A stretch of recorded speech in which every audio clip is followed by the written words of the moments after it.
guys, welcome to a brand new episode of Tariq Radio. Glad to have everybody tuning in. I am your host. My name is Tariq, and we're going to chop up that good game as we always do. What we're going to do right now, family, we're going to take that real quick commercial break. Today's topic, we're going to ask the question, should school dress codes be enforced against parents? Chime in and let me know what you think, family. Let's take that real quick commercial break. We'll be right back after these messages. Yo, you still ain't getting women? Really? Come on, son. You need to go to badboymembership.com and step up your game. What's up, y'all? It's your boy, Mr. Locario, the bad boy of the dating game, and I'm telling you that if you really want to attract beautiful women, you need to go to badboymembership.com. This is where you get 45 through 90-minute step-by-step dating advice tutorials every month. Just sign up, follow the advice, and you'll get the women you want. Go to badboymembership.com. That's badboymembership.com. What's up, family? Are you down for Black empowerment? Because Black empowerment is more than just a slogan. It's truly becoming a lifestyle. On Code Clothing is the brand that's unapologetically black and fly. Make no mistake, this gear is exclusive and not for everyone. You got to be grassroots aligned and coded up to truly appreciate this lifestyle brand. Check them out now at oncodeclothing.com. Sign up now and save 10% on everything in stock, and follow them on social media at oncodeclothing. Check out the brand new book called Going Global. That's the life-changing experiences of 10 courageous black men.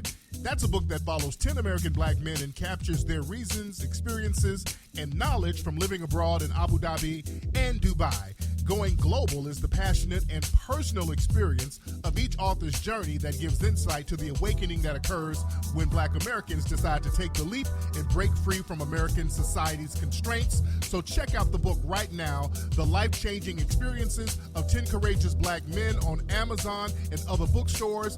Follow them on Instagram and Facebook at going.global.book. From director and writer Yaw Agayapong and producer Devin Richardson, they bring you The Birth of Deceit. This is a film about a young black woman that goes on the search for answers about her parents' death, and in the midst of all this, she befriends a strange detective that reveals the horrid things that happened to her parents. So you can check the film out now and get tickets for the screenings at agayapongfilms.com. That's AGYAPONG films.com. Are you looking for a 100% natural beard product that cleans the skin under your beard and it stimulates growth? Then check out Beard Tree Oil and Herbs LLC.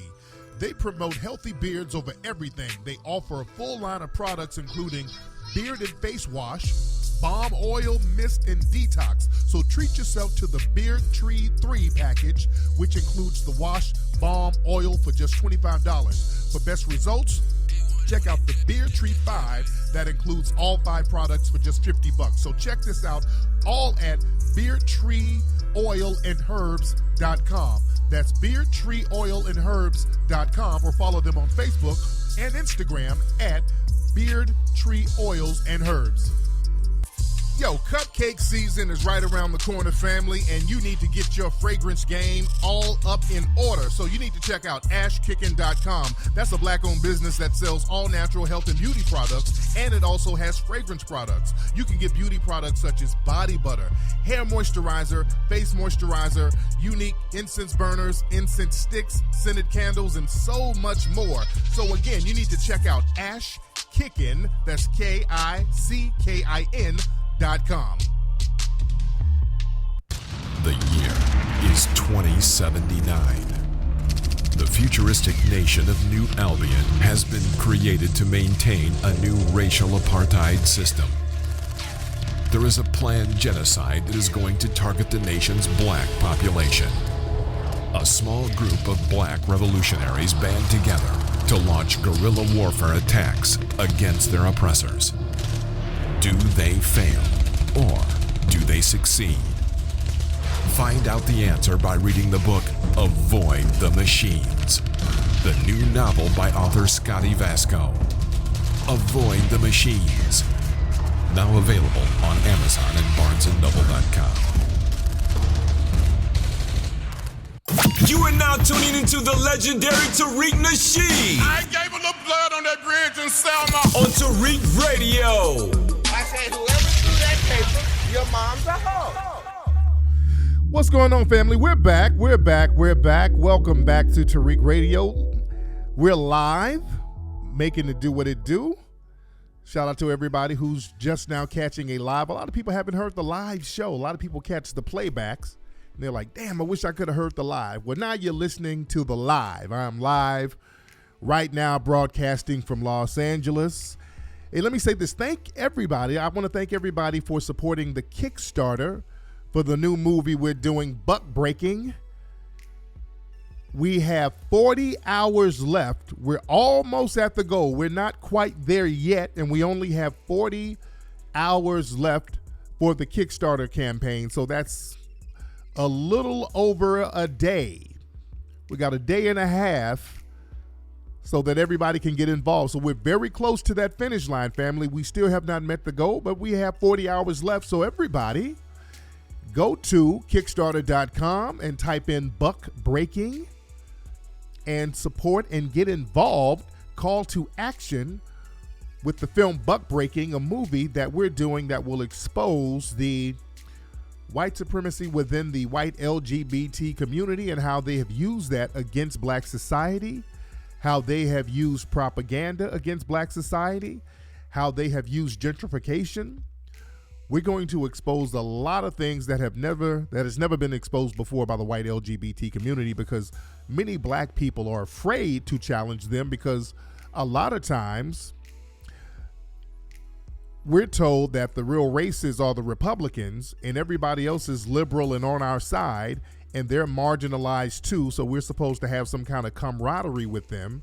So oftentimes it's the white LGBT community that comes along with little Negro trinkets, with butter biscuits, and dangling that in our faces, and we go for it and we fall for it, and that's to our chagrin. We allow them in. We let them Trojan horse white supremacy among us.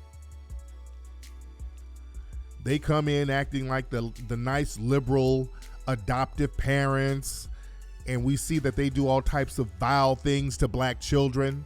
They come in talking about, we're hipsters, we're moving into the black area because we want to be around our minority brothers and sisters, and all of a sudden you see the police called on your ass every 5 minutes, and they're telling you need to move your HBCU somewhere so they can walk their dog and let their dog use the bathroom, so you need to move your college somewhere. That's what they told the people over at Howard University. The suspected white supremacist LGBT guy got on the news and said, well, you can, my dog, we have rights. You know, this is our neighborhood, and if you got a problem, move your college somewhere else. So this is some stuff that we need to come to terms with it, and we got to call that stuff out. So we got to stop being afraid. We got to stop being afraid. And in Hollywood, a lot of black people in Hollywood are not going to say nothing, because these are the major gatekeepers, the white LGBT community. They hold a lot of high positions in Hollywood. So a lot of black people in the industry, they don't want to say nothing. So this is something that we got to be very aware of. See, black folks, these people in the dominant white supremacist society, they are waging war on us. So we have to understand warfare from every angle. We have to understand it from every angle. We need to understand it from a political standpoint. We need to understand it from a social standpoint. We need to understand and learn from the historic standpoint. This is why history is very important, family. This is why history is very important. This is why I do these documentaries about history, and that's why you need to study them. When you watch my documentary films, and by the way, HC5 is coming this summer. That's going to be a monster. And right after that, we're going to go right into production for Buck Breaking, which breaks down the historical context, the social and the political context of the racism that comes from the white LGBT community. But it's important to understand history so we could learn our successes and our failures. See, the thing is, when it comes to our history, we're just told we showed up as slaves and that was it. And we've been told that slave morals and morality because we're weak at everything else, but we're strong morally. So black people, as long as we get some Negro morality, we'll be good. Don't worry about being oppressed, beaten, because your morals will let people, you'll forgive people for harming you. So we're told a lot of propaganda by those in the dominant society. We got to learn to not go for that. We got to learn real history and learn how to counter it. We're told that we are minorities and other minority groups are oppressed like us. So we have been conned into supporting all of these minority groups to come over here and side with the oppressor class against us. And because we fought so hard for them to get here, it's hard for us to criticize.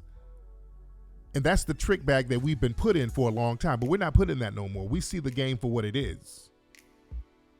We see the game for what it is. This is why we're going to look at foundational Black Americans and look out for our best interests. We have a moral obligation to look out for our group, because these so-called immigrant groups who come over here, these first and second generation immigrants, they do everything they can to undermine and harm us, unfortunately, as a group. I'm not talking, there's some cool people on an individual level, but as a group, they go out of their way to harm us. And speaking of immigrants, is one of these Pakistani immigrants, second generation. He was a race soldier down there in Florida. He was working as a plainclothes undercover police. This Pakistani American, what's his name? Hold on. Let me give y'all his name. He was just sentenced today to 25 years in prison for killing a black man. Norman Raja. Okay, somebody in the chat room. We got some, the trolls are in here heavy. Okay, where's my mods? We got some trolls in here heavy. Okay. All right, my mods don't know where you are.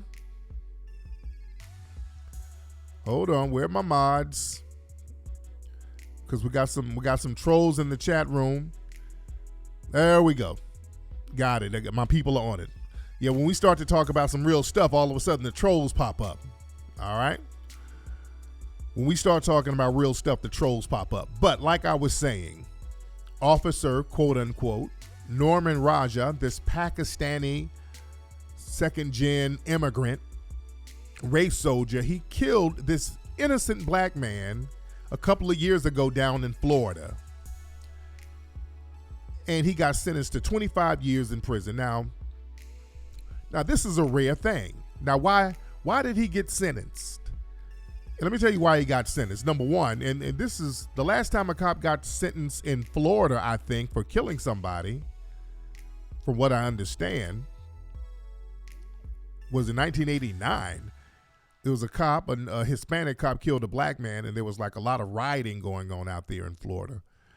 But it took them a long time to do it again. And the reason they did it this time, he was a sacrifice. He was almost white, but not quite. So they didn't mind sacrificing him. If he were actually a white man instead of a wannabe white supremacist, they probably would have found a reason to let him go. But the thing is, with this guy, he tried to pull a Zimmerman. He tried to pull a George Zimmerman, and this is what got him. Because understand, as long as they can tell a good lie, and the lie can't be refuted with hard evidence, if they can't be proven liars, they'll let him go. But this guy didn't get to go off because the brother, the black man, his car broke down and he was fixing his car on the side of the road. This race soldier was working undercover, doing some kind of burglary sting or whatever. So he was plain clothes.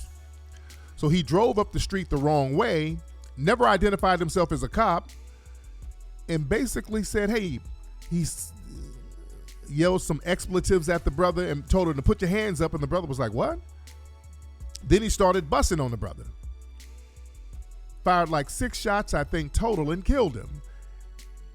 And in his police report, he said he went and identified himself, and the black man pulled the gun out on him, and he shot because he feared for his life. He, the typical BS. But the thing is, what got this guy convicted is the black man was actually on the phone with a tow truck company, and the conversation was being recorded. Got it?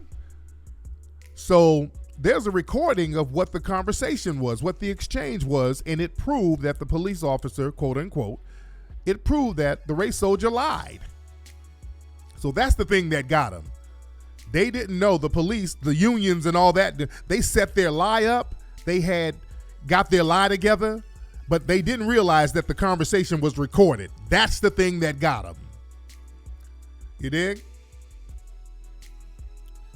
So I thank the ancestors for that one. That was the ancestors looking out with that one right there. But yeah, he was trying to get his Zimmerman on. He was trying to get his weight up with the white supremacy. See, their thing is about killing us. That's how they get their weight up. That's how they get their stripes. That's how they get their props in white supremacist society. So now they had to sacrifice him. Praise Ogun. And speaking of white supremacists, there was another white supremacist who's, there's this militia group. They're out there at the border down there near Mexico, and they're detaining people. And again, I don't have the capes on for none of the immigrants. I don't have my capes on for them. I'm just pointing out the fact that there's some white supremacist groups out there doing this. And the leader of one of the white supremacist militia groups, they locked him up. He went to jail because he was a felon. He's not even supposed to have guns. What's interesting is that this guy, he was the only one arrested, but none of the other members of his militia group. So don't miss that part of the game. Don't miss that part. And let me find out, what's his name? Let me find out his name. Let me give y'all his name real quick.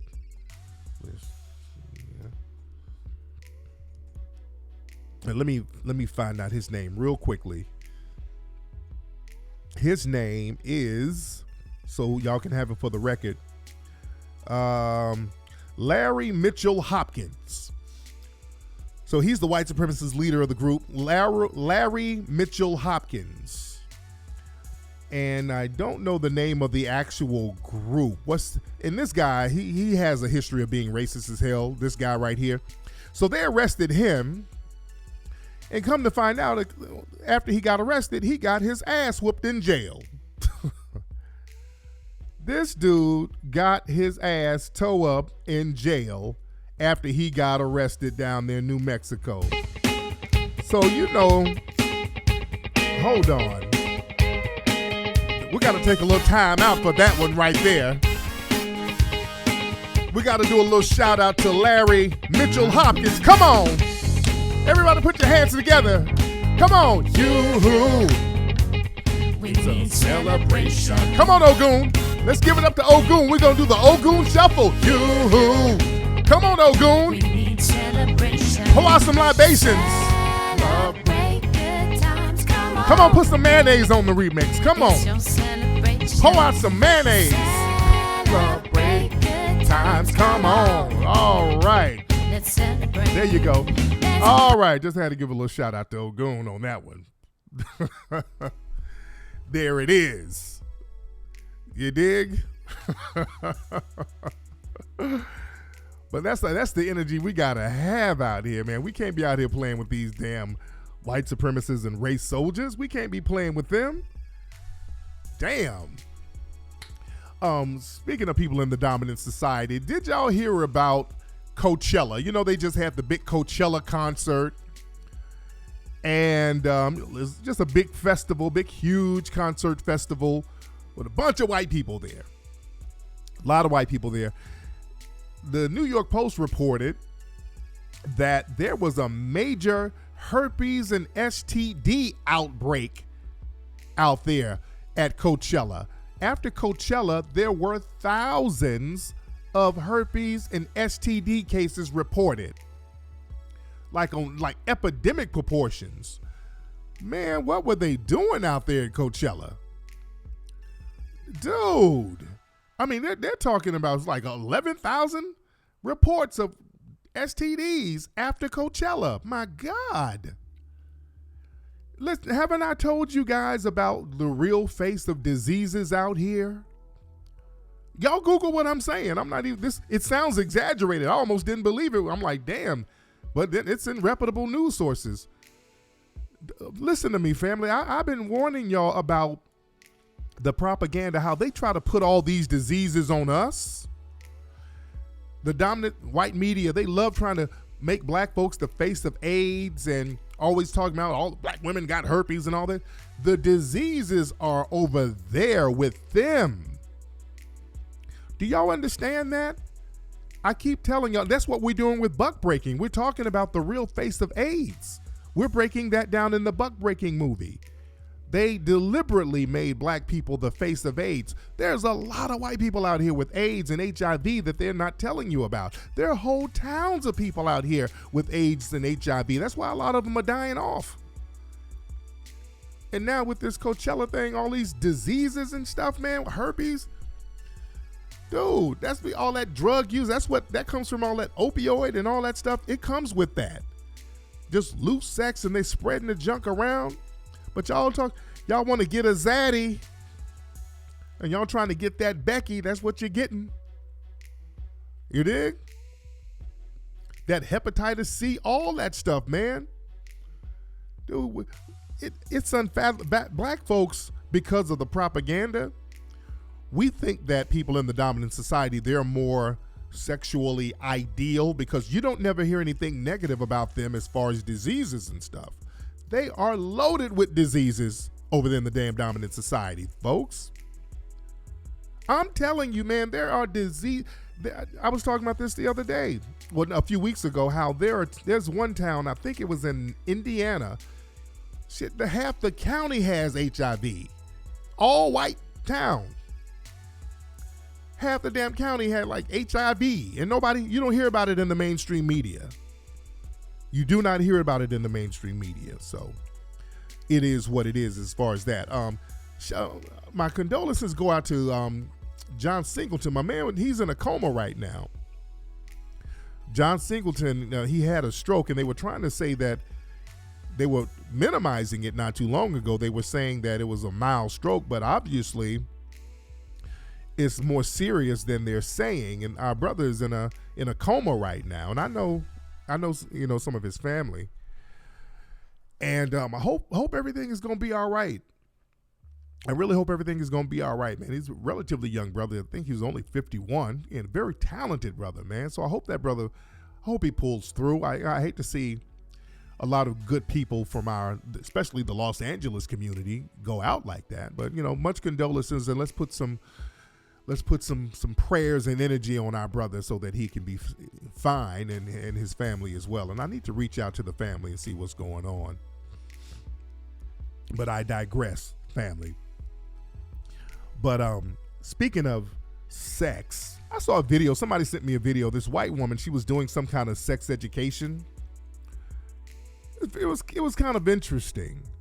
Some of the stuff she was saying, it was kind of interesting.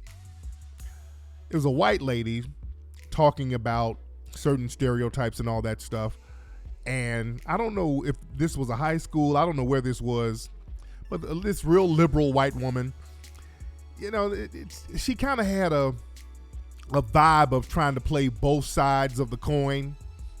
She spoke out about rapes and all that, but she was saying, excuse me, and my voice is still kind of janky, by the way. She was saying like penis sizes and all that. That's not true. All of that is stereotypical, which that's not really. It's not just a stereotype. Some of that stuff is true, but this is an example of how people in the dominant society, while they can seemingly speak against racism and injustice, and on the flip side, in the same sentence, they seem like they can still almost co-sign it to a certain degree. They're very tricky. But I want y'all to listen to this woman explaining some things. Listen to this. Hold on. Magnums are the racist condom. So Historically, black men. Okay, now she has a Magnum condom. She said magnums are racist condoms. So she was dropping some good information. But again, a lot of times people in the dominant society, they'll drop some good information and then drop a little misinformation in there. But listen. Been hypersexualized in our culture. It's been used as justification for slavery, lynching, all kinds of things. Oh, we got to protect those pure white women from those black men who can't control their sexuality, right? When in reality, it was white men that were raping black women. Black men didn't have access to white women, right? But we equate virility with penis size. And so there's this myth in our culture. Oh, hold on. It's buffering. That black men have bigger penises. And we do. Because we're hypersexualizing them. No, I think we got it popping. No, it sounds like what she's trying to do now. She's trying not to make the white guys feel bad or something. There's a reason why that's a stereotype. That would have been disproven a long damn time ago. All right. Now she's like, yeah, but white men used to rape black women, but there's a myth that black men have big penises, and that's not true. Oh, no. I mean, let's keep it 100 now. Let's keep it 100. But it's totally not true. But if you look at Magnum, all of their marketing is towards people who are African American. Because they get more. They charge significantly more for the Magnum. They're super thick. They feel like having sex with a garbage bag. And they're not more effective. But black men, because they're insecure because of our culture, think that this is their only option. What? Yeah, that right there kind of threw me.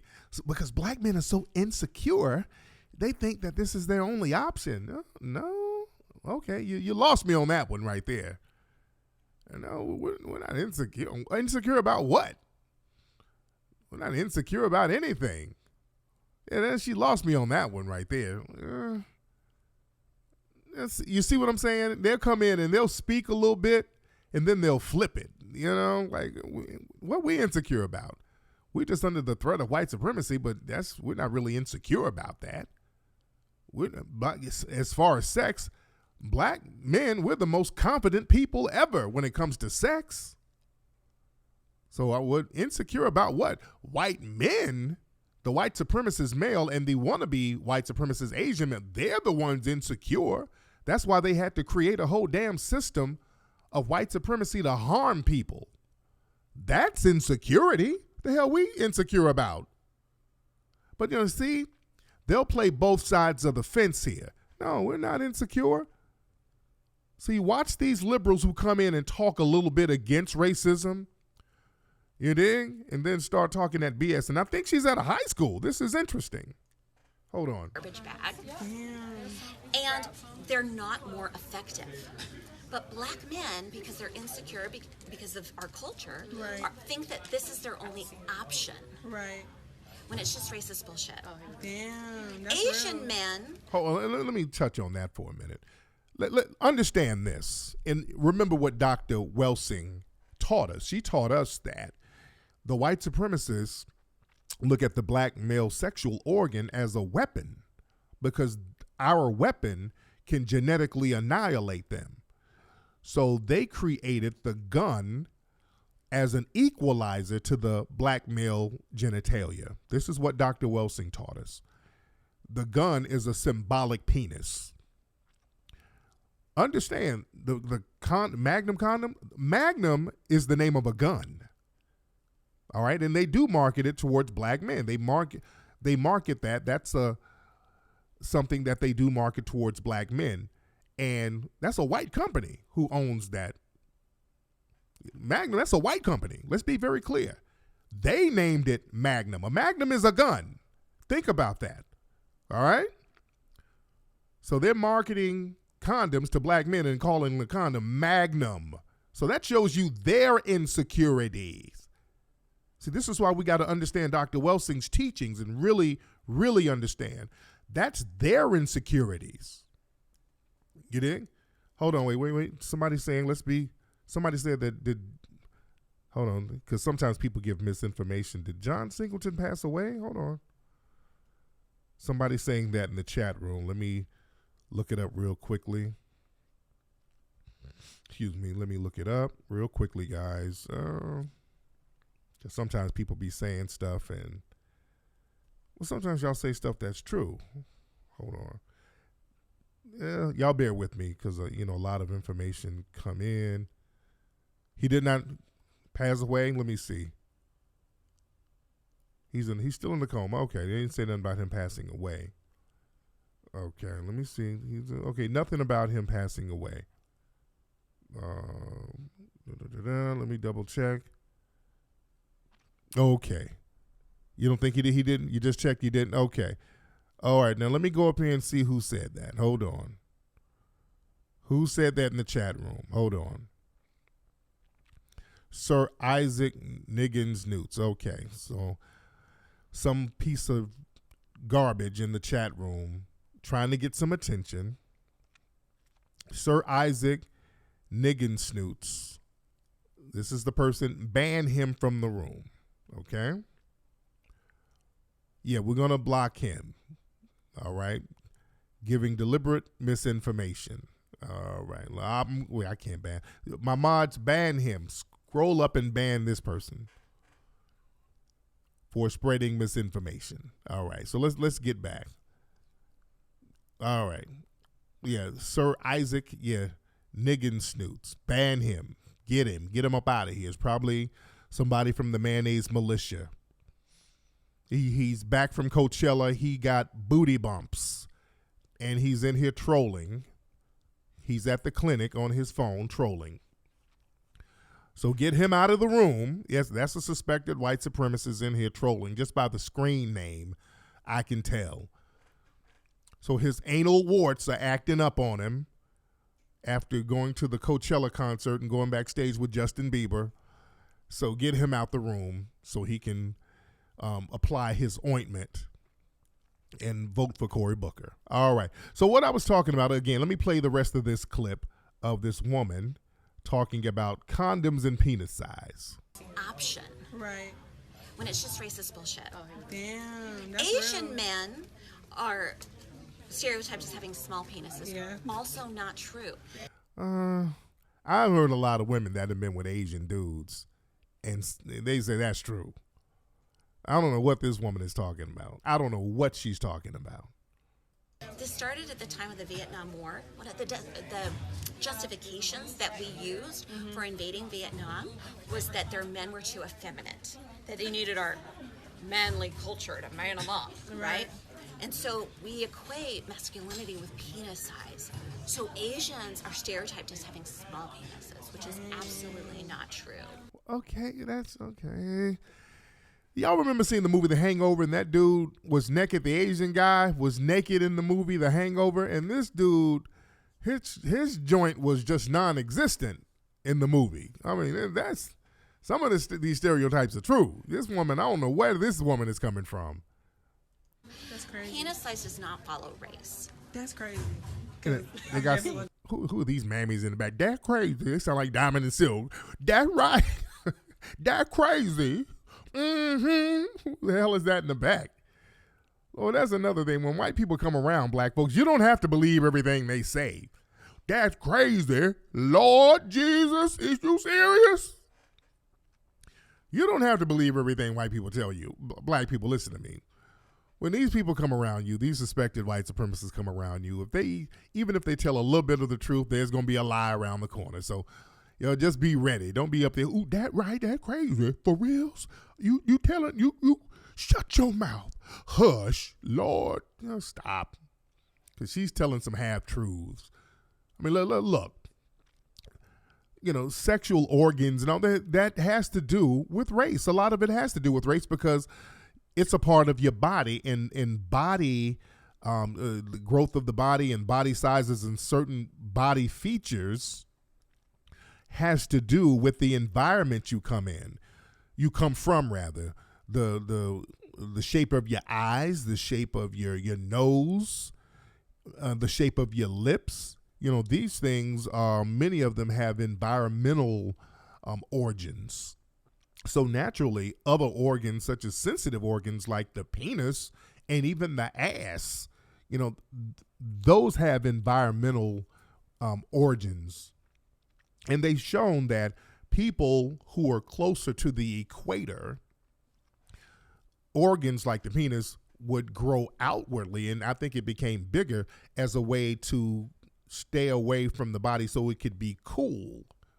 It would cool itself so it wouldn't, because you're already in a hot environment. So people who are close to the equator, their noses got bigger so that you could take in the air, and it's cooler if your nostrils are wider. The air would be cooler. And also, since your body's already hot, your sensitive organs should be farther away from your body. So based on genetics, it would cause the penis to extend. So there's something to that. Even with booty size, over there in hot climates, there's a gang of ass on the sisters. You store things, you store fat in the body in those type of environments. That was a practical thing, to store fat in the buttocks because of that environment. Whereas if you're in a colder environment, you didn't have that mechanism. That's why in those colder environments, there's a lot of flat asses, and the noses are thinner because the nose has to be small so that the air would be warmer when it comes in. It's a lot of deep stuff. It's a lot of real deep stuff.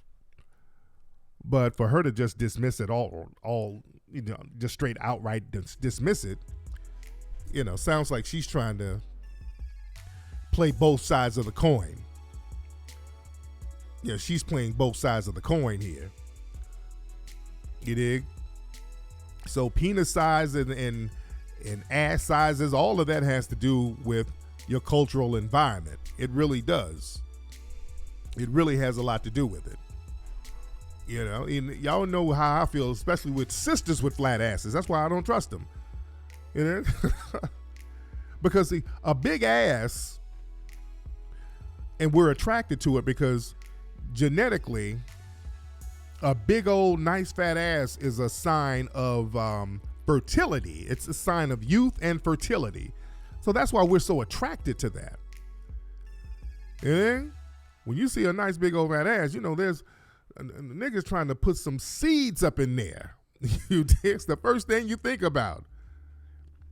You're thinking about seeding that thing up. Yeah? So that's a sign of nice donk is a sign of youth and fertility. And sisters walking around here with struggle booties and flat asses, that's a sign of poverty and scarcity. That's why I don't fuck with you. You got a flat ass. A flat ass is a sign of dishonesty and deceit. So I'm good on them flat asses. Yeah. I need honest women around me with a nice big honest ass. I don't trust them sisters with them flat asses. They steal. They be going all through niggas' dresser drawers. I don't trust you. But I digress, ladies and gentlemen. Bernie Sanders, he's still running his campaign. All of these politicians are running out here, running around, still trying to duck and dodge the reparations. Us talking about tangibles, we ain't going for it. Bernie Sanders did a rally. I forgot where he was, but he did a rally and he started talking that I marched with Dr. King, and the black folks booed his ass. Shout out to y'all, whoever y'all were. Where was the rally at, family? I wish I could find video of it. Is there video of it? He was in Houston. Let me see if I could find a video of that real quick. I would love to hear that. Hold on while I'm talking. Oh, shout out to my Melanoid family, boy. We are on code heavy. I love it. They don't like the fact that we're on code like this. They don't like that we're on code like this. Hold on, Bernie. I'm typing it in right now. Hold on. Booed Houston. Okay, hold on. Let me see if I can get it. Come on, thing. Come on. Hold on 1 second. Because I want to hear it if they got audio of it. Y'all bear with me. Okay, let's see. Ah, damn it. Where is this? What's this? This is from a couple of years ago. Okay, hold on. Let me see this. I can't find it. Okay. I don't see it nowhere, guys. I would love to have heard this. Him getting booed out there in Houston. Hold on, wait, booed. Damn, all of this is, he was booed some years ago. So when I type in him being booed, they show a bunch of old clips where he's been booed in other places. But I wish I could find the audio. I can't find the audio of it. But he got booed for trying that whole Dr. King thing. Because black folks are smartening up. We're getting smarter and we're getting on code. And we're not allowing them to run that okey doke game on us no more. We're not allowing it to happen. Yeah, he dropped Dr. King's name, and we're like, no, you're gonna have to come with the tangibles, bro. It's from the People Conference. Okay, so yeah, also they must have taken down video of it. They're trying to act like it's not happening. Now, this is what happened afterwards. Check this out. This is what happened afterwards. Afterwards, Senator Nina Turner, shout out to Nina. I like Nina. Nina's cool. I guess Bernie's people, the writers or whoever from the Democrats, I don't know if they gave her some talking points, but Nina, from what I understand, because people told me this, Nina did a speech, I think it was today, and she was going on and on using the term Tangibles 2020. And other people who were supporting Bernie, they started to retweet Tangible 2020. Yeah, Nina's good. I like Nina. Nina's cool so far. But Nina started using Tangibles 2020, and a lot of the Bernie people started using Tangibles 2020, and everybody started to kind of call them out for that. Because, that's something that we all, us, you and I, we got popping, the Tangibles 2020. So for them to try to make it seem like we are supporting Bernie, nah. Now, Nina works for Bernie. She does work for Bernie. So a lot of folks were, feeling a certain way. Yeah, because I'm saying on the record, I am not rocking with Bernie at all. I don't rock with Bernie. Yeah, because if you ain't talking about no reparations for black Americans, I'm just not rocking with you like that. You posted a link of Bernie? Hold on, okay. Hold on. Because I want to hear the actual boo. CNN channel? Okay, let me go to CNN on YouTube. Hold on. Let me go look it up real quick on YouTube because I want to hear it. CNN. Okay, y'all rock with me. So they posted it 3 hours ago. Hold on. We should be on the air. Hold on, that's something else. Okay. Oh, here it is. There we go. Here we go. If you are a Democrat. Oh, there it is. Okay, shout out to the room. Hold on. All right, this is it. Hold on. Running for president, there's already one rule: do not take any votes for granted. That is why 8 of the candidates running for the 2020 nomination showed up at the She the People Presidential Forum in Houston, organized by women voters of color. Senator Bernie Sanders learned a couple of other things at that event. Answer the question you were asked and do not name drop Dr. King.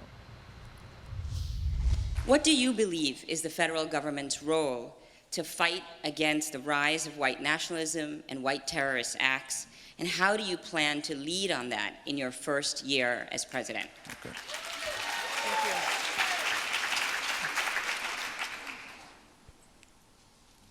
First of all, but we have got to make it very clear that the type of demagoguery we are seeing from the Trump administration is not what this country is about. Oh, Lord.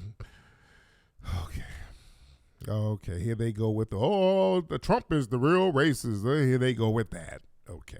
All all right. So that's a con game. When they start with the whole Trump thing, that don't scare me. The whole Trump is the real racist, and we just got to stop Trump, and we ain't going to give y'all nothing, but let's stop Trump. See, we ain't falling for that. That's the great thing. We ain't falling for that con no more, but here he is. And I will do everything that I can to help lead this country in a direction that ends all forms of discrimination. Oh, no, you ain't breaking bread, though. Core the question is about, as president, what would you do with the rise of white supremacist violence to protect our communities? Absolutely. You know, as somebody who, I know I date myself a little bit here, but I actually was at the March on Washington with Dr. King back in 1963. And as somebody who actively supported Jesse Jackson's campaign as one of the few white elected officials to do so in '88, I have dedicated my life to the fight against racism and sexism and discrimination and of all sexism. forms. And, here's that all lives. Oh, stop. No, Bernie. And they booed him, and rightfully so. See that? Well, we know there's white supremacist terrorists out here. Black folks, y'all getting killed and you're getting slaughtered out here, but I'm going to fight against all forms of discrimination, sexism. Right there is BS. Thank you, folks, for booing his ass. We don't have time for that. All that mayonnaise splaining. We don't have time. Get them out of here.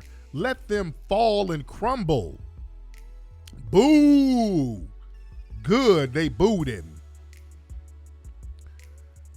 Good. And they see we ain't going for it. So now the Bernie folks started hashtagging using the Tangibles 2020 hashtag. And I'm like, for what? The hell are they using that for? He ain't talking about giving us no tangibles. So I'm like, what are they using our hashtag for? So, the word got back, and Nina actually called me. Nina called me today, and she apologized because, she was apologizing, and she wanted to use something else, use another term and all that. So we had a cool conversation. She's cool. Again, she's cool. She called me and apologized. And Killer Mike texted me because, Killer Mike and her, they work with Bernie. And she wants to have a further conversation later on and all that, but that's cool in the gang. But my thing, I'm wondering if they gave her that talking point to use the hashtag. I'm wondering if that's something that they gave her to say. Because it seems very interesting right after he got booed, and it shows that black folks ain't really rocking with him, and they see that black folks are really rallying around certain hashtags like Tangibles 2020 and ADOS and Foundational Black America. They see that we're rallying around certain hashtags pushing the agenda. It looks like somebody from the top deliberately hijacked that and tried to latch it on with some of these folks. So we got to keep our eyes open, because they're trying their best to appeal to black society, because we're just not rocking with none of these politicians that the Democrats are wheeling out. Now, Biden, he just put his bid in. Joe Biden is now officially running, and people were calling him out over the crime bill that helped get so many black people locked up with the mass incarceration. So people are calling him out on that. So he went and got that chick, Simone Sanders. He went and got her, and he's parading her around now. And she's that Boulay Links connection. She was up here trying to stump for Kamala Harris, and she was up here talking that how come black men are criticizing Kamala Harris, and wasn't she talking that ADOS are bots and all that stuff too?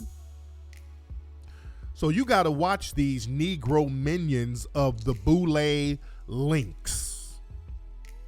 Yeah, I'm Simone Sanders is real funny style. Those are Negroes. They'll talk a little bit of good game, but then, they're still the gatekeepers for white supremacy. And that Boulay Links crowd brings us to the the main topic of today. We're talking about the clothing ban. And the question is, should school dress codes be enforced against parents? Now, there was an incident that happened down in Houston, at a school in Houston. And there was a principal down there. And when I first heard the story, I already knew what the game was. I saw people talking about a principal down in Houston at the school. What's the name of the school? James Madison High School. There was a principal who imposed a dress code for the parents of the students because the principal said they don't want the parents coming up there with headscarves and pajama pants and tank tops and all this stuff. And when I heard that it was a black principal, I already knew that this was a Boule Lynx thing. I already knew. When I heard the principal was a black female, I said I can almost guarantee that this is somebody from the Boule or the Lynx. And it's the same thing. When I use the Lynx or Boule, I'm using those interchangeably. They're the same thing. The Boule is the male version of that secret society, and the Lynx is the female version. So if I use that term interchangeably, it's the same thing. So I look it up, and sure enough, the Principal Carlotta Outley Brown, she's a member of the Houston chapter of the Lynx. Wasn't surprised. Excuse me, my throat is acting janky. So why did I know that this was going to be some Negro from the damn Boule? But this is the type of stuff that they do in order to get brownie points. And what's interesting, before I even get into that part of the game, interesting, a lot of black people, there's somebody in the room right now, somebody said they disagree with me on this. Now let's look at this. It was when I posted the story up on Twitter and Facebook and all that, there were a lot of people like, good for the principal. I agree. And there's a lot of Negroes and black folks agreeing that there should be a ban on certain things with these black parents. Now in the room, how many of y'all believe that? How many of y'all believe that there should be a ban on these parents coming up to the school, picking the kids up, dropping them off with their pajama pants on, with the bonnet on? Let's talk about that. Now, what do you think that's right? Do y'all think that's the right thing to do? Some people said yes. Okay, now why do you think that's the right thing to do? To put a ban on people, and y'all know this is just going to really only affect the black mothers, really. This is something that really is going to target the black mothers. Y'all know that. Because they don't enforce this on no damn white parent. They do not enforce this on no white damn parent. White parents can come up there wearing a potato sack. They're not going to say that they can't pick up their own damn kid. Let's be clear. Now, the thing is, look, some of us don't like to see hood rats walking around in pajama pants and tank tops. Okay, we see that. You might go to the Walmart and you see that and you're like, okay, why are these hood rats wearing that? We see that every blue moon, and some of us are pleased by it. Some of us are not pleased by it. But me personally, I don't give a damn. No, I really don't give a damn what somebody else is wearing. Even if you think they're hood rats or whatever, to me, it doesn't matter. As a matter of fact, let me get my Skype working. I want to open up the phone lines. I want to open up the phone lines and get some opinions on this. Once I get my Skype to act right. Because I want to know why people think that this is the right thing to do, to put a ban on the parents for doing that, for coming up to the schools wearing the little bonnets and flip-flops, but they're just going to the school. You think? Why should they get suited and booted just to go to school? Let me get the phone lines going. Hold on. The phone number is 810-850-5404. Hold on one second. I'm trying to install Skype, and Skype is trying to do some damn verifications. Right when I'm on air, they want to do all this extra stuff. Hold on one second. Before y'all call up, I got to do an email verification and all this old stuff with Skype. Oh, yeah, by the way, shout out to Bun B, the rapper Bun B. Some burglar came up in Bun B's house, I think had his wife at gunpoint. And Bun B shot the dude. He had to shoot this guy. So I'm glad our brother Bun B is safe. But that's crazy. Out there in Texas, my man had to pop somebody up in the spot I think they were trying to not kidnap his wife, but get his wife to give up the keys to one of the luxury cars or something like that. So I'm glad our brother Bun B is safe. Okay, let's try this. All right. What's up? Who's calling? Hey, it's John from Dallas. How you doing? Hey, John, how are you? You down there in Texas, so what's on your mind? I actually do not agree with this because when I first heard of this, it rubbed me the wrong way. Yeah. And just like you said, and I've seen this in the past, because I used to work, in neighboring Oklahoma. They only apply that sort of stuff to the black parents. Yeah. They wouldn't dare try to the white parents, so the white parents are having them in court the next day. Absolutely. That's all I got to say. Yes, sir. Real talk, man. Thank you for the call, brother. Let me get some more people in here. All right. Hey, what's up? Who's calling? What's up, Tariq? What's up, man? What's on your mind? I honestly don't have a problem with it. I think it's more the pants is the issue, like the short pants. Okay. Well, they listed a whole bunch of stuff. Short pants, bonnets, pajama pants, or it wasn't just short pants. They listed a bunch of stuff. Yeah, I think to me it's the pants. I mean, that other stuff with the bonnet, that's probably them being petty. I don't know, man. That's just my opinion. Thank you for the call, brother. All right, somebody make sense of it. Well, shit, make sense of it. What's up? What's going on? This is Jay calling out of Montgomery, Alabama. How are you today? I'm good, Jay. So how do you feel about that school parents ban thing? Well, the way I feel about it as a person that works in nonprofits, I do education reform with kids. I see constantly parents coming in, and they don't look like the standard that we're trying to achieve. When we're looking at people that are trying to pull themselves out of poverty, people that are trying to push themselves forward, we have to look the part a lot of times. And unfortunately, when you see somebody in a bonnet and a T-shirt come out and they're entering your school, not only does that have psychological repercussions for the child because they're seeing that this person doesn't really respect it, they're giving you the same respect that they give to Walmart. They're also leaving out and making that imprint on other kids. Well, hell, the parent doesn't care. So why should I care about how I look? Why should I care about how I carry myself? And as people of color, we're remarkable people, and we should be looking the part. Okay. So you think that if we don't look the part, the parents should ultimately be criminalized, because when they start talking about banning this and banning that, then that becomes criminalization. And then eventually the damn police gets involved. So do you think that's justifiable? Uh-oh. I don't think in any circumstances that it should be justifiable to call the police, especially when it's an institution that's for higher education. I never believe in the school-to-prison pipeline, and I don't want to see that for parents either. But I also feel like, hey, as a people together amongst each other, we should have a high standard, and we should want to come to these institutions dressed a certain way. It may not affect everybody because it depends on your different economic level. It depends on where you are.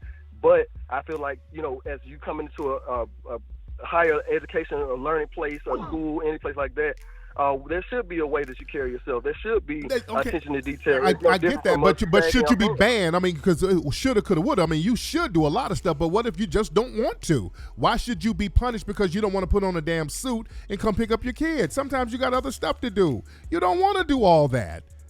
White parents are not going to school in suits and all this old stuff. They're not dressed up. So why should black people be held to this crazy standard?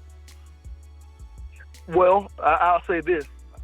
With other white parents coming in, if the rules are applied to them the same way, then I'm all for fairness. I don't want to see a non-black person being treated better or treated unequally. I don't want to be in a system where people are treated unequally due to race. But I will say this: I don't see traditionally a lot of white parents coming into education institutions, looking the same way. So I'm asking, is it too much to ask for us to put on a pair of jeans, or to put, hey, pull the bonnet off for a second? There's ways to look appropriate for the setting that you're in. All right, thank you for the call, brother. All right, let me chime in. Let me turn that off. Hold on. All right, let me turn this off. All right, let me turn this off. Okay. Now, let me speak on this, because this is that respectability politics type of thing. Black people are the only folks who are constantly policed over the way we look. We are constantly policed over the damn way we look. It's damned if you do, damned if you don't. Because let's say one of the mothers, and we see how black children are targeted and punished by schools because of their natural hair. If they wear it out, oh, he shouldn't wear it out, or she shouldn't wear it out. If they wear it in braids, oh, they shouldn't wear it in braids. That's not professional. You wear it too short with Bantu knots, you shouldn't wear it in Bantu knots. So it's a damned if you do, damned if you don't. So the parents, black people, especially black women, and these policies are really to demonize a lot of black women. So let's say the black woman comes up there with braids. Oh, that's unprofessional. Why are you coming up there with braids? If she come up there with her hair sticking all out, maybe the sister didn't want to get her damn hair done that day, or she just woke up. She don't want to flat iron and press her hair. So she comes up to the school with her hair all over the place. Oh, you an unfit mother.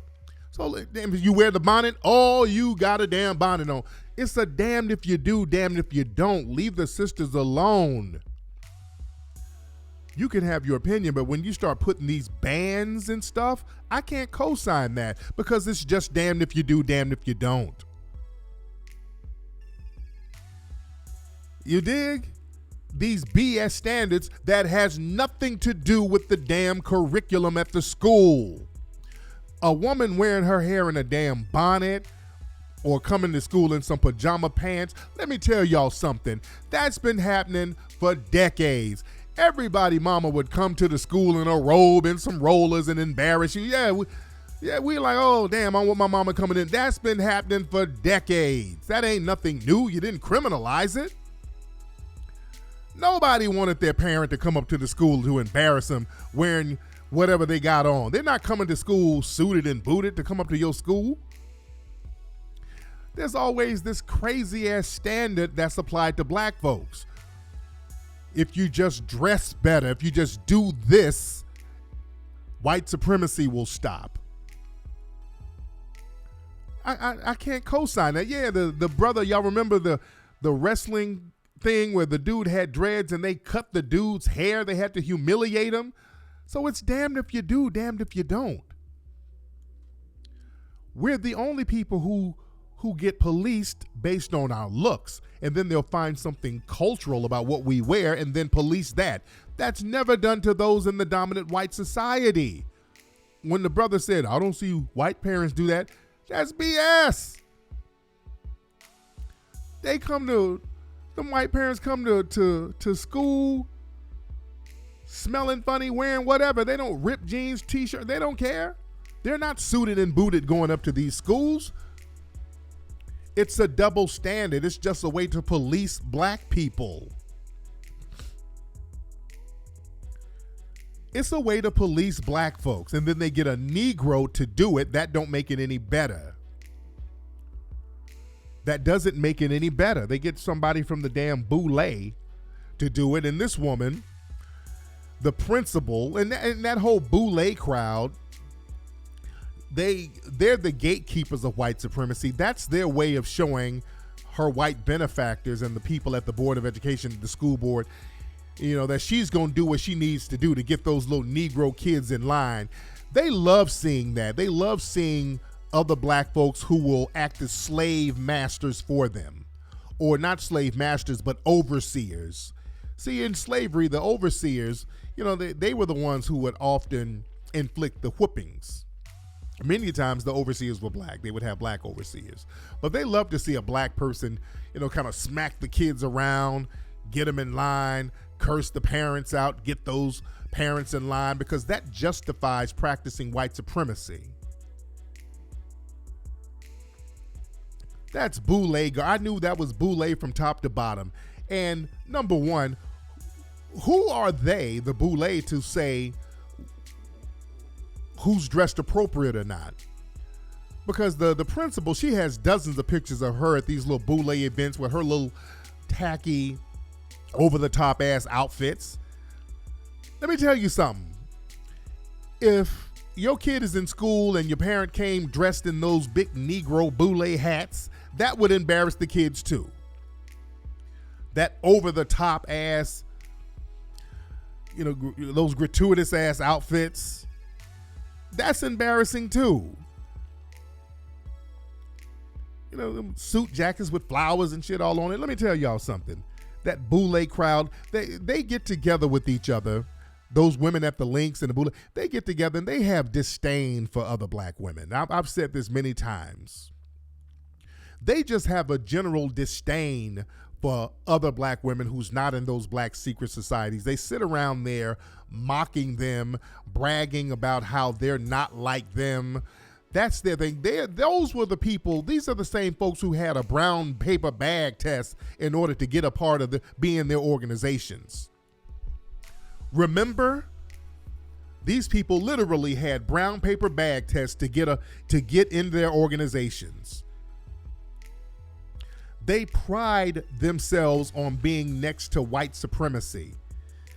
Their positions in correlation to white supremacy, they've always been like that, those little black secret societies. Because the boule and all those secret societies, those black organizations started because usually back in the 1800s, they were the children of the white slave owners. So they didn't want to be in the same lot as the other black masses. So they had these little secret organizations with the mixed Negroes. And then later on, they started letting other folks in based on certain class statuses within black society and job titles. So this is not a good look at all. Talking about you're going to put a ban on the parents. They can't come get their kid. You telling somebody they can't come pick their damn kid up if they're dressed a certain way. Because again, that excuses white supremacy. It doesn't matter what you dress like. It doesn't matter what you dress like. There was a story where I think it was a brother who was in first class and they wouldn't let him get in first class because he wasn't dressed right. And I've seen other cases where black folks were not allowed on flights because they were sagging their pants. There's a white man who travels around the country, and I think he's from Arizona. I know a lot of people in Arizona are familiar with him. He's a white businessman, and he travels in lingerie. I want y'all to Google this. He's known from all the airlines know about this guy. He goes around, and that's kind of a fetish. It's like some kind of fetish with this guy. He travels in lingerie. He literally walks through the airport in some pantyhose, heels, and a thong. It's an old white man. He's like in a thong, walking around the airport, flying all over the place. And he's well known at the airports. They don't say nothing to this guy. They think it's cute. Somebody said, is it Cory Booker? It's not Cory Booker, unfortunately. You dig? But they let these people do anything. They let these people do any and everything, but black folks are the ones policed.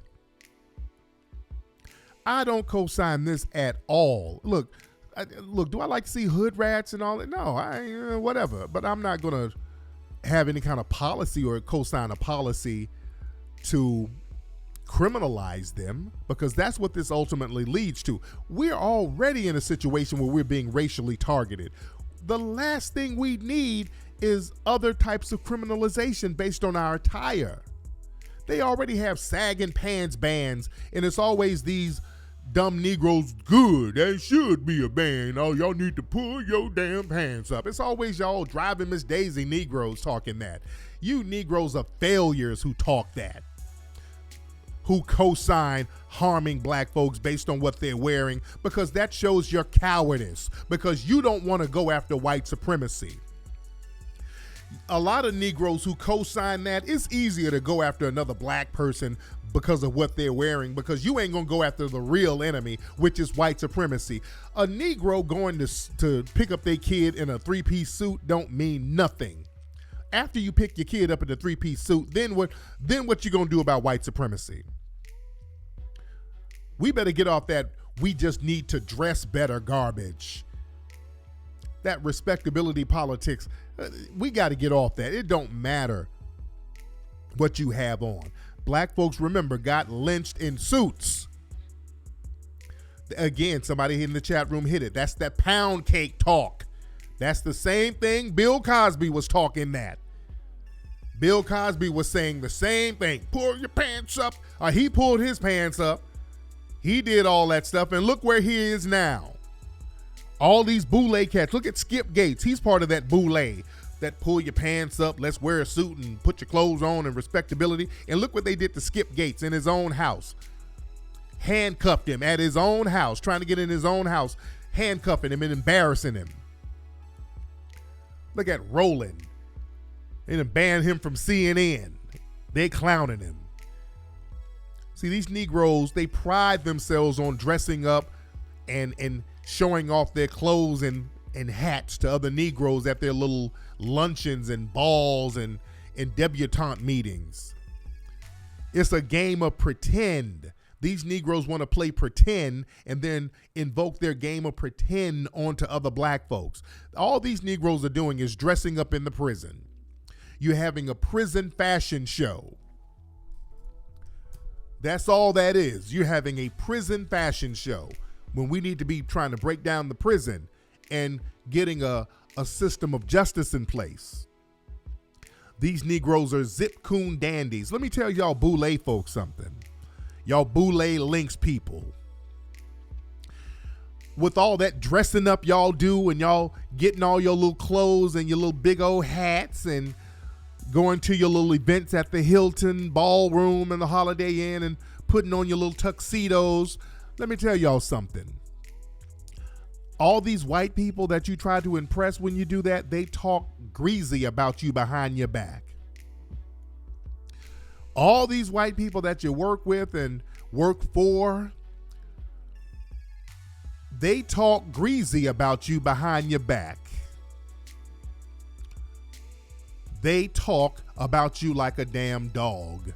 They mock your gratuitous ass clothes. They're like, did you see Stella come in here with the big old hat? Oh my God. It looked like a solar eclipse in here with that big hat. My God. They mock you. What's with the respectability politics? You think you're impressing somebody? You think you are going against white supremacy, wearing your little Negro suits? And look, when I do shows, you know, I put on a suit. I put on a, my little sports jacket or whatever. I get straight for the camera. But this whole thing is about we got to dress our way out of white supremacy. We get off that. Let's just get off that. We can get off that. It don't matter what you have on. And again, black parents going up to these schools wearing a sundress, a tuxedo, doesn't matter. We need to be more concerned about the curriculum that the white supremacists are instituting. The mama having on a bonnet has nothing to do with what the kid is learning. It has nothing to do with that. If we don't control the zoning and the curriculum of the school, if we want to talk about responsibility, that's some of the stuff we need to be talking about being responsible for. The hell y'all talking about wearing a bonnet and some pajama pants, and none of us control the school zoning and the tax bracket in those areas? That's what we need to be controlling. Damn all that running around in your little Negro monkey suits, parading around at the Boule Links meetings, and you don't really control nothing. Y'all niggas got good jobs. Don't control nothing. That's what I'm talking about. I don't give a damn what you have. As long as we control some stuff, that's what matters. Let me tell you, don't let all that you better dress the part and all that. That's so you can get in front of white people and be presentable. That's what they're saying. Learn how to get in front of white folks and be presentable. That's what they're saying to you. Learn how to get in front of white people and be presentable. Because the Links and the Boule, they don't really teach anything about ownership. Their whole thing is about getting a good job with white folks. Remember I did that interview down there in Florida, and I was mocking some of the people who use that whole find you some good white folks and get a job. And then the radio host was like, well, what's wrong with finding good white folks? I said, oh my God, you're one of those? Their whole thing, that's that Boule mentality. Learn how to dress to make white folks comfortable. It's called survival. You can't get a job if you dress crazy. Well, number one, let me tell you something. The chicks you see in the bonnet and all that, because we got this thing where a lot of folks who are not in the so-called hood, they think there's this whole wannabe classism. I call it wannabe. They think they can kind of look down on certain people who are in economically depressed areas. And a lot of those women, they know how to, when it comes to go getting a job, they know how to dress. They're not going to go to a damn job in a bonnet. Let's be clear. Those women are not going to go to a job in a damn bonnet. Y'all sound like white supremacists saying that nonsense. Some of y'all sound just like them. Because white supremacists be talking about, well, if black people knew how to dress, they'd get jobs. Black folks know how to dress for a job. Even the most hard gangbanger know how to put on a suit and go get a damn job. So let's get off that. You don't need to go to your child's school dressed in a damn tuxedo or whatever to know you need to dress up for a job. Let's stop talking like black people are dumb. A lot of folks start talking to about other black people like they're dumb. No, stop that. Black people from the hood are dumb. They're not. No, self-respect is what you have on the inside, not what you have on your clothes. That's where the self-respect comes from. Because the thing is, the name of the game is all about ownership at the end of the day. Now, you know how to dress up and go get a job, whatever. But you want to learn how to own and control some things so you can dress any damn way you want to dress. See, that's the level you want to get on. You want to be in a position where you can own and control what you have, and you can dress any way you want to dress. Now, I dress any damn way I feel like it on a daily basis. You dig? How did I dress for a book contract? My first book contract, I'm trying to see, my first book contract was kind of janky. But when I got my first big book contract with the major publisher, I had lunch with a woman, I think she was the president or the vice president of Simon & Schuster. I was dressed Mac-ish. I was dressed real Mac-ish. At the time I was single, so I would just dress Mac-ish, not like in a tuxedo or nothing like that. I just dressed, I have the player linen suit on, and I went up there and started spitting some Mackin game at her ass, and she wrote me a check for $100,000 fucking dollars. So that's where I was coming from. So I put a little ism in the game, and that we made a deal. I wasn't up there trying to really impress them. You dig? And I think I had like a little linen thing going on. Was I sagging? I don't sag though. I'm not a sagger. I don't sag my clothes. I had the little linen thing on. You dig? But I get it. If you do want to get a job, you do want to dress right. You want to have you want to dress professionally. I'm not saying go to a job dressed in a damn bonnet. Nobody does that. I don't think anybody's that dumb. Nobody goes to a damn job dressed in a bonnet. You dig? Nobody goes to a job dressed in a bonnet. a job interview. We know how to dress when it comes time to getting some paper. You dig? And when it's time to go pick your kid up from school, which you do every day. You're picking your kid up from school. What the hell do you need to be dressed up for? It's mandatory for your kid to go to damn school, so who are you trying to impress at the school? Impress them for what? Who are you trying to impress? You're going to pick your child up from school and take them back home. And you probably might have other children at home, so you don't have time for all that. Especially if you might be, some of these people might work. Some of these people may not work. We don't know what they got going on at home, but nobody's being suited and booted going up to a damn school. You dig? Now, the thing is, when you go into a school to pick your kid up, or if you're going to pick up laundry, you're going to do daily activities, there's no reason for you to get all dressed up. For what? That's a waste of time. People don't have that kind of time. And then y'all trying to correlate that to getting a job and all that. Now, if it's a job on the line and there's some money, yeah, it's time to get suited and booted. Yeah. There's a time and place for everything. School is not really a place for the parents to come all dressed up. It ain't a place for that. It's simply not. That's just a way to further try to criminalize blackness. And that's a way for boule, bougie, lynx Negroes to try to earn butter biscuits. That's the last damn thing we need. And let me tell y'all something. All right, let's say every parent in the hood tomorrow goes to school. They put on their Sunday best. They put on Easter suits to go pick up their kids. How is that going to change white supremacy? Explain that to me. Anybody in the room help me out. Let's say tomorrow, all black parents put on Easter suits and go pick up their kids from school. How does that challenge systematic white supremacy? How does that challenge it?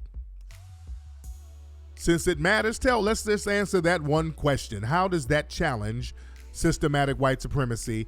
We all go to pick up our kid in suits, Easter clothes or whatever.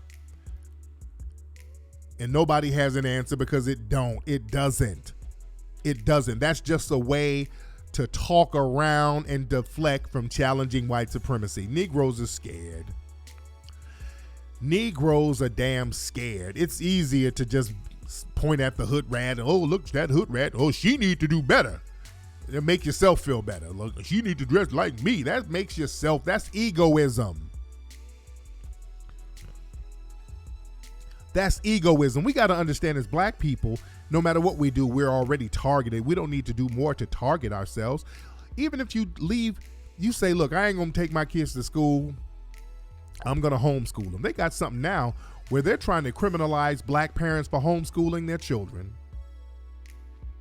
We got to understand chess moves that's being played out here, family, and stop being so politically and socially naive. These people play chess moves with us. They got you running around here talking about we need to do better with our clothes and all that dumbass nonsense. And these people look for ways to criminalize black parents, because what they're doing now, and I want y'all to see the whole chessboard game here, they're making these vaccines mandatory. So let's get real deep for the advanced crowd in the class, because we're going to get deep. Notice they're trying to make these vaccines mandatory, and they're trying to fine people who don't give their children vaccines. They're really getting heavy with this. And we know that these vaccines cause all types of disabilities with children, black children in particular. So a lot of black people, they're going to start getting the option of, hey, I don't want my kid to get no shots. The school system ain't worth a damn, so I'm going to homeschool. I've seen articles now where black parents have been criminalized for homeschooling their children. They call it educational neglect. They're taking people's children from them. Do y'all know that? I want y'all to start looking this up. So now some of these parents opt to homeschool their children because they don't want to get them damn vaccines. They're going to start looking up any way to claim educational neglect and come in and take your kids and put them in that foster system. There's a family going through that now, a couple of black families going through that right now. And once you get in that damn foster system, it's a wrap. Folks, these folks, they're playing the long game. Y'all better understand the chess moves. See, the thing is, black folks, we got a very bad habit of siding with white supremacist rhetoric against other black people, knowing that it's going to harm that one black person or that other group of black people, but you think your butter biscuits are going to come through. So you think you're going to be good, and it always doubles back on you. The Boule and the Lynx, they're very good at doing that. They act as the minions for white supremacy and help create policies that will marginalize other groups of black folks. And then when the Boule folks get marginalized and they get attacked, they want to cry foul.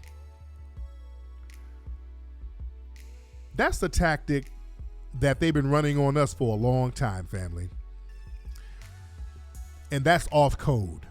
You don't ever use those off-code tactics against other black folks. Even if you don't like the people, even if you think they're hood rats, it doesn't matter. And there's people in the room saying you disagree. I don't give a damn right now because we're talking some real talk.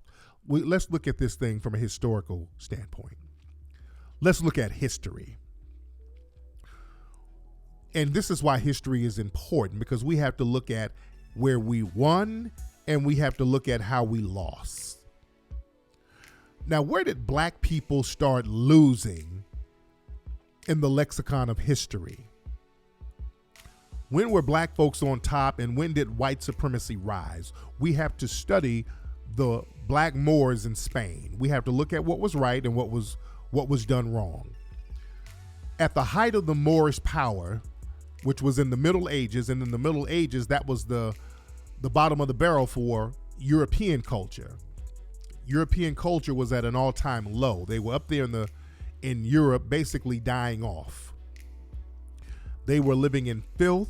There was really no governance up there in parts of Europe. It was it's degradation. It was horrible up there during the Middle Ages. That's why, again, whenever you see history films, they talk about ancient Europe in the realm of fantasy, because talking about it in a realistic standpoint, there was nothing heroic or honorable about it because people were suffering and starving. A lot of tribalism there.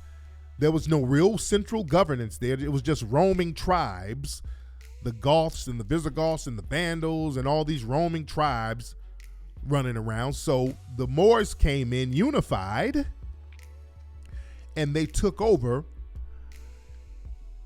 Spain, which was the most desirable place at the time. They completely took it over, certain parts of southern France, then they took parts of Sicily. So they held it for centuries. They held that for centuries. Now, this is where the problem came in. Well, before I get into the problem, what they did when the Moors were up there, they elevated society. They elevated the culture. They started to build all of these wonderful monuments up there in Europe. In Spain, they built all these libraries and schools. They became centers of learning. I mean, they really upgraded the culture there. Now, the problem was everybody wanted to be the boss. All these black folks, see, that's another thing. When black folks, and that's been one of our problems, a lot of chiefs, not enough Indians. You got a bunch of Moors up there who are in Spain, and everybody wanted to be the boss. So you had different Moorish kings all over Spain. That's why there's so many castles up there. So many Moorish castles. Castles are for kings and the leaders, and it's loaded with castles because everybody wanted to be the damn leader. So they had all their little different kingdoms all around Spain. That was mistake number one. Everybody wanted to be the boss. It was on some ego thing. They were on some, I'm the best. That was mistake one. All right? Even though they had it popping up there, too many folks wanted to be the boss, because the boss, what did you get? You got to parlay, you got to enjoy the spoils of war, so to speak, and you got to get all of those blonde white women that were up there. Remember, in Spain, before the Moors went up there, the women up there were blonde. Spanish people were blonde, blue eyes. Mistake number 2, putting extra value on what they thought was exotic white cooch. That's been a problem then, and that's a problem now. Them dudes wanted all that exotic white cooch to themselves. So the kings, you got your pick of the litter with exotic white cooch. Understand, the Spanish people that we see today, that's a result of mixing in with the Moorish blood. That's why the Spanish are almost a fixed mulatto race to a certain degree. They weren't this dark. They call them olive tone now, but again, the Spanish people were blonde hair and blue eyes before the Moors went up there. After the Moors went up there, they became a fixed mulatto race. But everybody, they were on that I'm the best. I'm the best. And them being on that I'm the best and having all of these splintered factions all up there in Spain, the white Christians started to get their weight up. And they started to attack. They started to codify. They started to codify and attack different Moorish kingdoms one by one and taking them over one by one because the Moorish kingdoms were not unified. Got it? And when they took over Toledo, Spain, and Cordoba, those were very important parts of Spain. Those were big metropolitan cities up there. The Moors made those cities the most bustling cities in Europe. They had paved roads, street lights, running water. I mean, these running water wouldn't be in Spain, wouldn't be in Paris and in England until like 700 years later. I mean, they had it popping up there in Toledo and Cordoba. These black people, jet black people, making it pop off like that. And they would bring all of these documents and all these libraries and universities, they had it popping. So the white Spanish, they actually took over Toledo without bloodshed. They just kind of went in there. The white Christians took it over and took back control of it. And when they did that,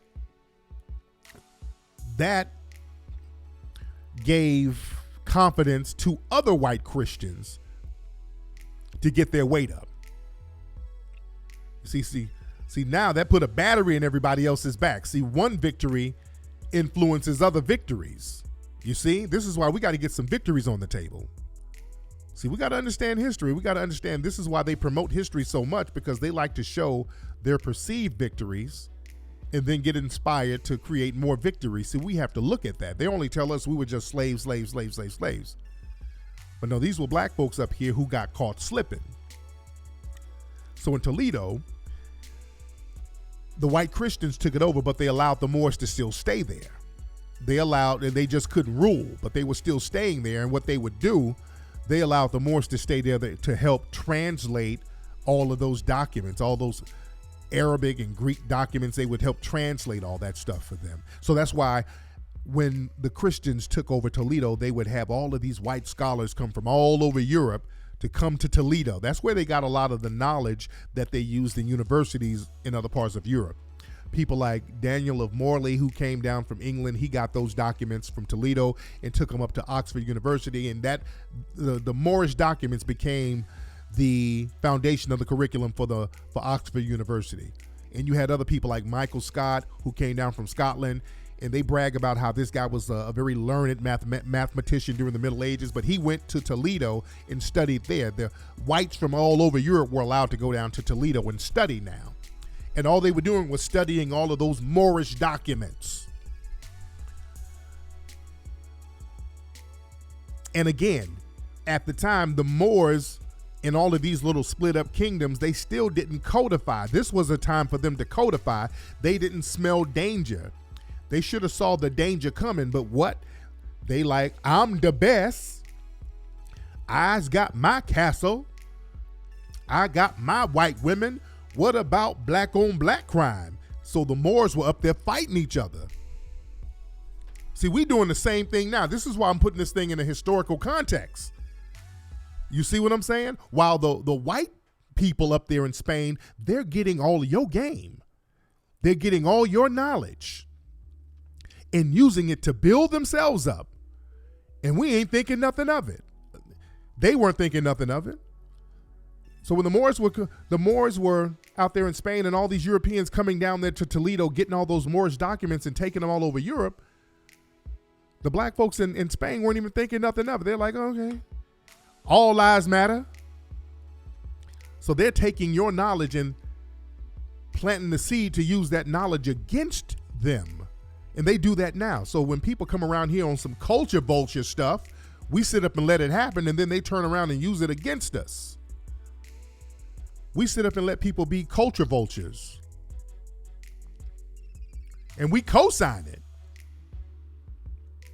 But let's get back to Toledo. Again, Toledo got conquered, and then slowly all of these other Moorish kingdoms got conquered. The white Christians were getting their weight up. They were rallying around their race and their religion to get those black Moors up out of there, and they kept pushing. And what happened, the last Moorish kingdom was Grenada. That's at the bottom of Spain. And Muhammad, I can't think of his name, but he was the leader at the time there, the black Muslim caliph or king. What he did, he cut a deal with Ferdinand. He cut a deal with Ferdinand, who was the king or the heir to one of the kingdoms, one of the Christian kingdoms. There were two main Christian kingdoms in Spain, Castile and Aragon. Ferdinand was the heir to Aragon. So the black Muslim leader of Granada, cut a deal with Ferdinand to help capture Cordoba, the Moorish kingdom there, so that they wouldn't mess with Granada. So he basically sold out the Muslims from another kingdom so that Granada would be safe. So he thought. So he was a snitch and a sellout. And for a few centuries, or for not a few centuries, but for a little while, I won't say centuries, but for a little while, Granada was safe. So they thought. Granada was the last Moorish kingdom because the leaders of Granada helped sell the other Moorish kingdoms out, thinking that, okay, I'm the best. I gets the white women. See, the white supremacists, they know how to use Negroes against each other. They know how to use ego. They know how to pander to the black ego. We've always had this ego thing. And again, they start throwing them white women at dudes, and that's what they were doing. They had all them white women in their harems. They had whole harems of them white women. And that was one of their weaknesses right there. And them white women had an allegiance to their community, because the white women would go in there around the Moors and find out all the secrets and go back telling. You see the correlation from then to now? And understand, Granada, that was the last Moorish kingdom. The last king was Boabdil. And what happened with the whites up there in Spain, the two kingdoms, Isabella was the heir to the Castilian kingdom, and Ferdinand was the heir to the Aragon kingdom. So what they did, and they were cousins, Isabella and Ferdinand, they were like first or second cousins, something like that. But what they did, they got married. They hooked up so that they could codify those two kingdoms. Those were the two kingdoms in Spain. And once they got married and got those two kingdoms together, they got their wealth together. They got their military all together as one unified group. And they did that, and they went and took out the last Moorish kingdom. Once they got together in power, they put all their differences aside, and they understood politically what we got to do. We got to join our power together to get these blacks up out of here. And then they finally got down to the Grenada kingdom and got Boabdil up out of Grenada. Now, Grenada for a long time held them off because strategically where it is, it's by the ocean, so it's hard to attack them from the back. They're covered by mountains, so it's hard to get them by the mountains. So for a while, they were pretty good, but after they codified their power against them, they went down there in 1492 and got Boabdil out of there and Boabdil had to give up the keys to Grenada and the Alhambra. Alhambra was a beautiful, beautiful, beautiful Moorish palace out there in Grenada. It's a beautiful palace out there. Big, huge palace built by these black folks. It is still there now. So he had to hand over the keys to the city to Isabella and Ferdinand. And Isabella and Ferdinand moved into the Alhambra. When you look at old paintings of Christopher Columbus talking to Ferdinand and Isabella, you see them in a place with a bunch of Moorish decorations. That's the Alhambra. At that same year, 1492, is when Spain ventured out and started to navigate the world. Once they got their weight up, and they used these Negroes fighting amongst each other, not codifying their power, thinking that they're going to sell out one group in order to maintain power for themselves around these white supremacists, not understanding the danger, not understanding the threat that was coming, thinking that if they lay it with all these damn white women, they going to be good. No. And the thing is about Boabdil, the last Moorish king, when he left the Alhambra, there's a very famous story about him. And there's actually a painting. It was done centuries later, but the painting depicts Boabdil and his black mother. They show his mother jet black. But the story goes, when Boabdil was walking away from the Alhambra, he started to weep. And his mother was with him, and his mother said, "Do not weep like a woman for something you could not defend as a man." That's some cold shit right there. That's something cold as hell right there. I want y'all to look that up. His mama told him that. Basically, his mama said, stop acting like a bitch, because that's what you messed up. His mama, that right there was his mama telling him, you messed it up for everybody. Right there was the beginning of the end for black people, right there. Because that right there, them getting the Moors out of Spain, that right there, after that, that was the birth of white supremacy. They left Europe with all those Moorish documents and all the other things they burned. They had an inquisition and they burned any evidence that the Moors were there. And that was a mistake Spain made, by the way, because the Spanish, they thought they had enough knowledge and they thought they got their weight up enough to go around here and conquer the world. And instead of, well, some of the Moorish documents they kept in certain churches and all that, but they burned all of those Arabic books and all those documents that the Moors had and all those statues and paintings. They didn't want any evidence that the Moors were there. And that was a mistake Spain made. That was a huge mistake because Spain fell off. And now you look at Spain and any Spanish-speaking countries, look at them now. Look at Spanish-speaking countries and look at them. Almost every Spanish-speaking country is damn near a third world country. You dig? But that was the beginning of the end right there. The Moors up there, they had the power. They allowed people to get in between them. They were fighting against each other, trying to side with groups, with outside groups, thinking that they were going to have some kind of power with these outside groups against their own. That was the biggest problem right there. Major problem. So they got all that Moorish information and started sailing around the world and taking over. And then other countries in Europe started to follow suit with that same information that they got from the Moors. All that knowledge, all that information, mathematics, science, navigation, all that stuff they got from the Moors. All the Europeans got it, and they're using that stuff today. And what they started to do then, later on, they started to hide all that Moorish information through masonry at the Masonic lodges and all that stuff. That's where they hide it now. Because again, during the Inquisition and all that, they burned all that stuff.